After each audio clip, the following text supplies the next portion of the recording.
Psychology Bengali Book Summary Episode 2, The Anxious Generation: How the Great Rewrite of Childhood is Causing an Epidemic of Mental Illness। অর্থাৎ উদ্বিগ্ন প্রজন্ম শিশুদের মগজ খুব ভালো করতে গিয়ে তা কিভাবে মানসিক রোগের একটি মহামারী সৃষ্টি করছে।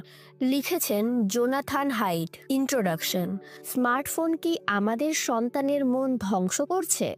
নতুন গবেষণায় উঠে এসেছে চমকে দেওয়া সত্য। আপনার সন্তানের স্মার্টফোনই হয়তো তার সবচেয়ে বড় শত্রু। সাম্প্রতিক গবেষণায় দেখা গেছে তরুণ প্রজন্মের মানসিক স্বাস্থ্য সমস্যায় ভয়ঙ্কর উত্থান। কারণটা কি? আমাদের বাচ্চারা এখন এক বিশাল সামাজিক পরীক্ষার গিনিপিগ হয়ে গেছে। জোনাথান হাইটের নতুন বই দ্য অ্যাংশিয়াস জেনারেশন এই ভয়ঙ্কর সত্যগুলো সামনে এনেছে। আজকের শিশুরা প্রথমবারের মতো ফোন